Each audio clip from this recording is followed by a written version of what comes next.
Hello， 大家好，我是阿鹏。家常红烧鱼很多人都不会做，今天有时间就给大家分享一下家庭版的红烧鱼做法。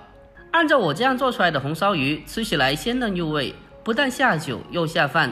最主要的是用料普通，而且做起来也非常简单，就算是新手也可以轻松操作。好了，接下来跟着我的视频一起来了解一下吧。首先，我们先准备一条新鲜的鱼。我今天用的是罗非鱼。我们将鱼买回来后，再次的把它检查处理一下，把鱼身上残留的一些鱼鳞刮除干净。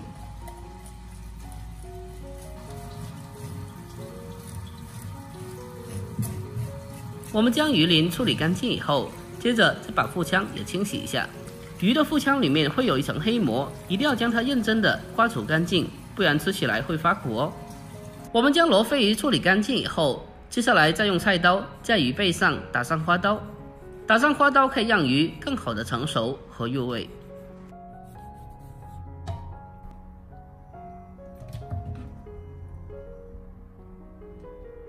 下一步再准备小块的生姜，先把它改刀切成薄片，然后再切成姜丝。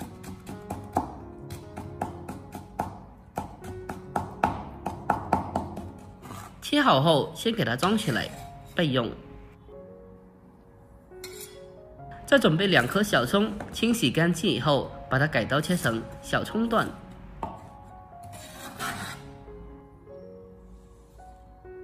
下面准备盘清水，再把切好的姜丝和葱段放进来，然后再往里面添加大半勺食盐，用勺子给它搅拌一下，将其搅拌均匀。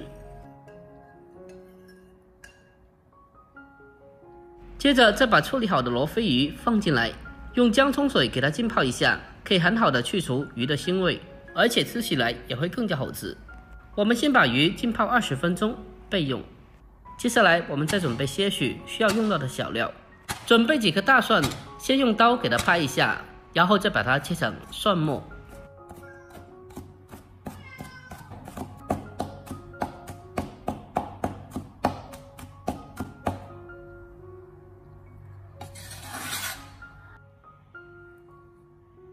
再准备少许的生姜，我们同样的将它改刀切成姜末。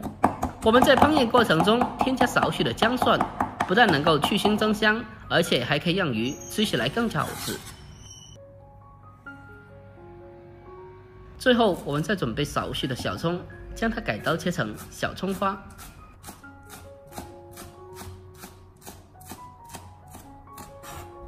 全部改刀切好后，先给它装起来备用。好了，这时候已经是浸泡20分钟了，我们先把鱼捞出来，然后再用厨房纸擦干表面的水分，不然煎的时候会蹦油哦。好了，所有的材料准备完毕，下面我们开始正式烹饪。首先锅中添加稍微多一点点的油，油热以后，我们将鱼给它放进锅中，开中小火把鱼慢慢的煎制一下。我们在煎鱼的过程中，把鱼刚刚下锅以后，不要急于翻面，要用中小火给它慢慢的煎，让鱼接触到锅底的这一面产生美拉德反应，也就是俗称的脆壳，也就是焦化层。在煎制的过程中，可以不断的变换一下煎制的部位，让鱼均匀的受热。我们将鱼煎至一面金黄酥脆以后，接着用锅铲给它翻个面，再继续的煎另一面。还是同样的方法，翻面过后不要立刻的去翻动它，不然搞来搞去的就很容易造成鱼破皮或者是碎掉了。我们经过这样的处理过后，可以很好的去除鱼的腥味，而且还可以让鱼吃起来也更加好吃。最后用小火把鱼煎至两面金黄酥脆，接着先给它盛出来备用。下一步锅中留少许的底油，接着再把切好的姜蒜放进锅中，开小火给它翻炒一下，把姜蒜给它爆出香味。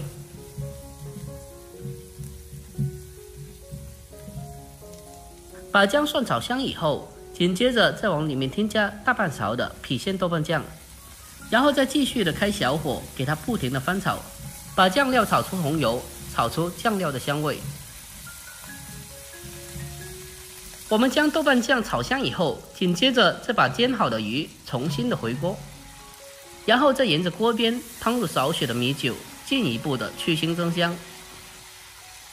紧接着再往锅里面添加些许的汤水。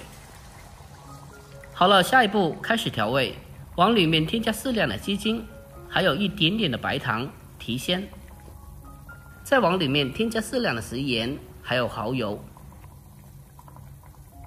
再来胡椒粉一点点，最后再添加味极鲜酱油少许，还有一点点老抽增加颜色。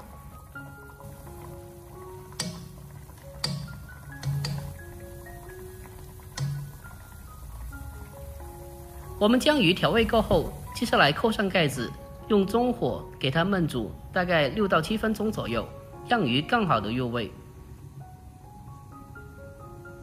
A few moments later， 大概焖煮6到7分钟以后，接下来我们打开盖子来看一下。现在我们来看一下，这时候的汤汁也所剩不多了，然后再用勺子在鱼的身上不停地浇上汤汁，让鱼的上面也可以更好的吸收汤汁的味道。亲爱的朋友们，拍摄不易，如果觉得我视频对你有帮助的话，那么就麻烦您对屏幕帮我点个赞呗。您的每一个点赞和留言都是我前进的动力，在这里感谢您了，感谢您长期以来的支持和鼓励。大概2分钟以后，我们先把鱼盛出来备用。下一步，我们将剩余的汤汁进行勾芡，往里面添加适量的水淀粉。水淀粉下锅以后，迅速的用锅铲给它推开推散，避免芡汁结成块状。勾芡过后，我们来看一下，汤汁会变得逐渐的浓稠起来。水淀粉也不用太多，以避免汤汁过于粘稠。大概视频中这样子就刚刚好了。把汤汁勾芡以后，接下来再往里面添加少许的明油，再继续的给它推开推散，搅拌均匀就可以了。添加少许的油，可以让芡汁看起来更加的明亮有光泽。最后再把调好的芡汁均匀的淋到鱼的上面。